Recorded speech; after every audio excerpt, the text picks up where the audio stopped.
नमस्कार, बहुत स्वागत है आपका इस बुलेटिन में। आपके साथ मैं हूं दिव्या। रुक करते हैं आज की खबरों की ओर। केंद्रीय मंत्री निर्मला सीतारमण ने संसद के पटल पर बजट पेश कर दिया है। ये खबर आपको बता रहे हैं, जहां पर केंद्रीय मंत्री निर्मला सीतारमण ने लोकसभा चुनाव से पहले के बजट यानी अंतरिम बजट को संसद में रखा।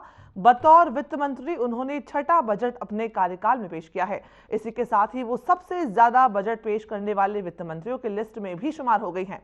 58 मिनट के अपने इस बजट भाषण के दौरान वित्त मंत्री ने कई ऐलान किए। किसानों से लेकर महिलाओं और आम लोगों के लिए कुछ खास ऐलान इसमें किए गए हैं।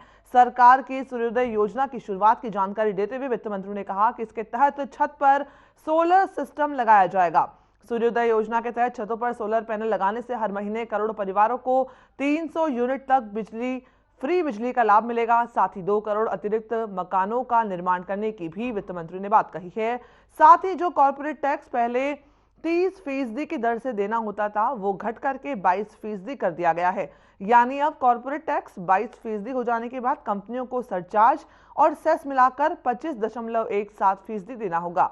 लेकिन टैक्स स्लैब, किसान सम्मान निधि, आयुष्मान कार्ड योजना जैसी नीतियों में कोई बदलाव नहीं हुआ है। तो वहीं बजट के बाद पीएम मोदी की प्रतिक्रिया भी सामने आई है।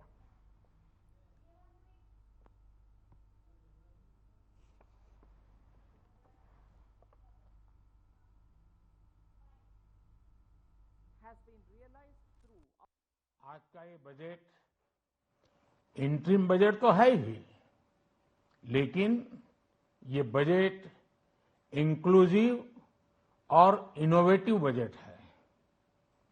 इस बजट में कंटिन्यूटी का कॉन्फिडेंस है। ये बजट विकसित भारत के 4 स्तंभ युवा, गरीब, महिला और किसान सभी को एम्पावर करेगा। निर्मला जी का ये बजट देश के भविष्य के निर्माण का बजट है। इस बजट में 2047 के विकसित भारत की नींव को मजबूत करने की गारंटी है। मैं निर्मला जी और उनकी टीम को बहुत बहुत बधाई देता हूं। वहीं सीएम मनोहर लाल ने ट्वीट कर एक जानकारी दी है। उसमें उन्होंने कहा है कि देश की महिलाएं आत्मनिर्भर हो और भारत की उन्नति में मजबूत भागीदार बने। इसके लिए बीजेपी सरकार ने मातृशक्ति के कल्याण के लिए अनेकों कार्य किए हैं। हमने भी सेल्फ हेल्प ग्रुप समेत विभिन्न योजनाओं के माध्यम से माताओं बहनों को आत्मनिर्भर बनने के लिए सदैव प्रोत्साहित किया है। ये कहना है सीएम मनोहर लाल का। ये भी कहा सीएम मनोहर लाल ने कि पीएम मोदी के नेतृत्व में लखपति दीदी योजना को और बढ़ावा दिया जाएगा। केंद्र सरकार द्वारा अब 2 करोड़ से बढ़ाकर के 3 करोड़ लखपति दीदी बनाने का निर्णय बेहद सराहनीय है।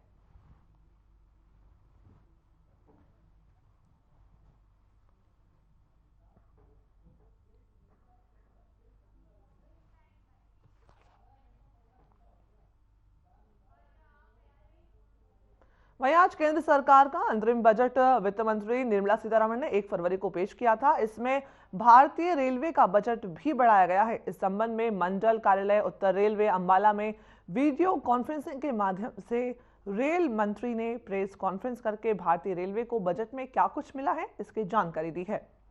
बता दें कि इस मौके पर वीसी के माध्यम से सभी रेल मंडलों के डीआरएम भी जुड़े हैं।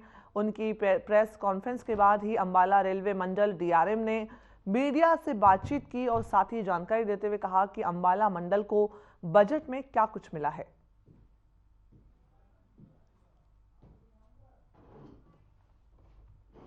रेलवे का हाईएस्ट एवर कैपेक्स एलोकेशन है 2,52,000 करोड़, जैसा कि रेल मंत्री जी ने अभी प्रेस कॉन्फ्रेंस में बताया।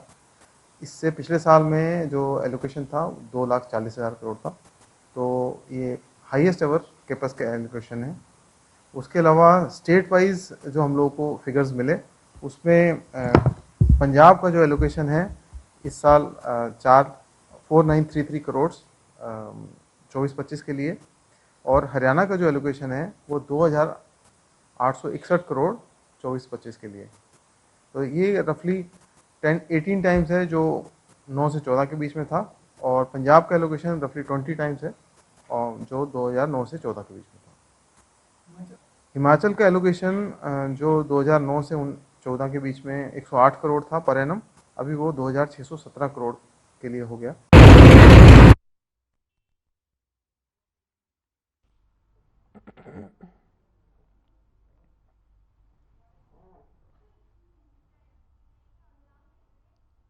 अगली खबर रेवाड़ी से है, जहां सहकारिता और जनस्वास्थ्य अभियांत्रिकी मंत्री डॉक्टर बनवारी लाल ने बजट को लेकर के एक बड़ा बयान दिया है। उन्होंने कहा कि महिला, गरीब, किसान और युवा वर्ग के उत्थान के लिए ये बजट है। अब देश में ही रक्षा उपकरण बनाए जाएंगे, युवाओं को रोजगार मिल सकेगा और वहीं टैक्स स्लैब में कोई भी परिवर्तन नहीं किया गया है, इसकी भी उन्होंने जानकारी दी। साथ ही विकसित भारत बनाने के लिए ये कदम है और सुशासन की तरफ ध्यान इस बजट में दिया गया है। वहीं उन्होंने कहा कि महागठबंधन बनाकर चुनाव लड़ने की चर्चाओं पर तंज कसते हुए उन्होंने कहा कि मुंगेरी लाल के सपने देखने में कोई बुराई नहीं है, कभी भी स्वार्थी लोगों का कोई गठबंधन नहीं बन सकता है।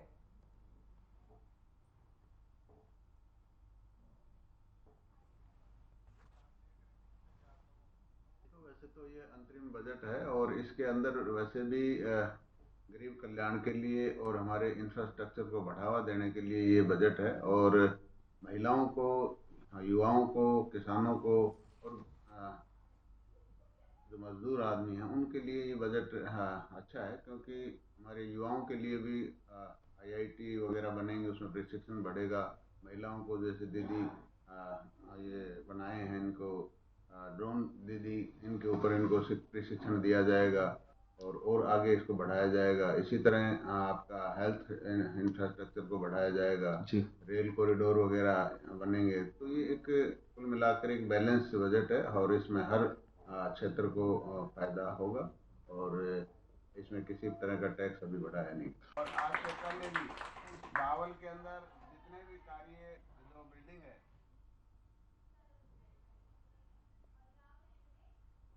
वहीं केंद्र सरकार द्वारा पेश किए जा रहे बजट को लेकर आमजन और किसानों को सरकार से काफी उम्मीदें हैं। कई लोगों ने जहां सरकार की सराहना करते हुए किसान हित में योजनाएं बनाए जाने की बात कही है, वहीं कई किसानों का कहना है कि अभी भी किसान और आम आदमी के हित में सरकार को अनेक फैसले लेने की जरूरत है। एक दो लोगों ने कहा कि सरकार पहले भी आम आदमी के ही हक में फैसले लेती रही है, वहीं इस बार भी उम्मीदें हैं कि सरकार कई कल्याणकारी योजनाएं गरीब और आम आदमी के हित में बनाएगी और उन्हें लागू भी किया करेगी। साथ ही किसानों का कहना था कि किसान की समय पर खाद, बिजली, पानी के साथ साथ ही कीटनाशक दवाई मिल सके, इसका प्रावधान सरकार को बजट में करना चाहिए। उन्होंने यह भी कहा कि किसान हित में सम्मान निधि के साथ साथ फसल बीमा योजना अच्छी है, लेकिन इसे धरातल पर सरकार साकार रूप दे, आमजन के हित में भी सरकार योजनाएं बनाए।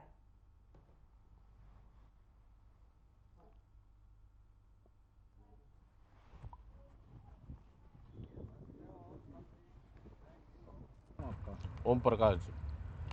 जो सरकार आज अभी बजट पेश करेगी उसके बारे में क्या कहना चाहिए? कैसा होना चाहिए? किस तरह का बजट होना चाहिए? देखो, बजट ऐसा होना चाहिए जो गरीब तबके के लोग हैं, जैसे जमींदार हैं, हम जो अपने खेती बाड़ी करके अपना गुजारा करते हैं, तो उसमें क्या है, सबसे ज़्यादा दिक्कत तो हमें खाद की होती है। खाद हमें समय पे नहीं मिलता है और मिलता है तो लाइन में लग के मिलता है।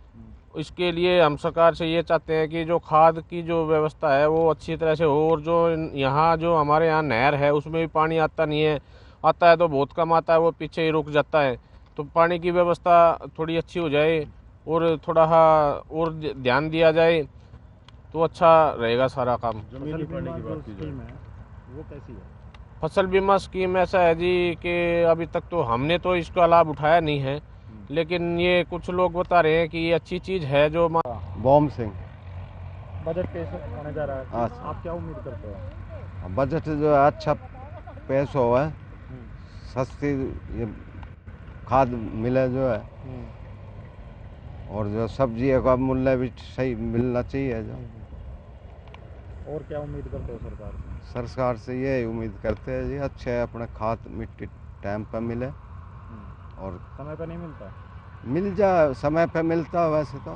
खेतों में बिजली और पानी की सुविधा हाँ। किस तरह की लग रही है आपको? बिजली पानी नहर का तो आता नहीं, देखो ये हमारे साइड तो इस साइड पे नाले बन रहे। हाँ, आना चाहिए, नहर का भी तो। बजट एक तरीके से देखा जाए तो हर साल बढ़िया आता है, अपने देश जनता के हित में आता है और हमें अपने सरकार का पालन करना चाहिए क्योंकि हमने ये सरकार चुन रखी है और जैसा वो काम करते हैं उसके हिसाब से हमें आगे बढ़ना चाहिए, उनके बीच में रुकावट नहीं डालनी चाहिए।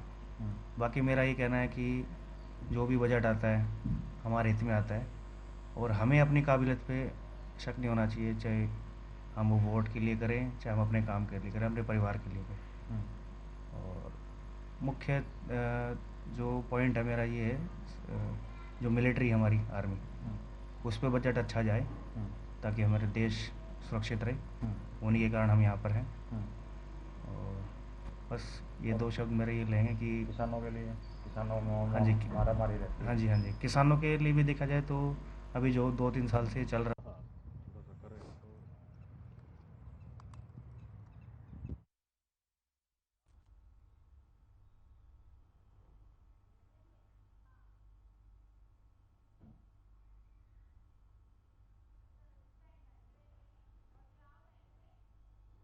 बुलेटिन में बने रहिए हमारे साथ। अभी लेते छोटा सा ब्रेक।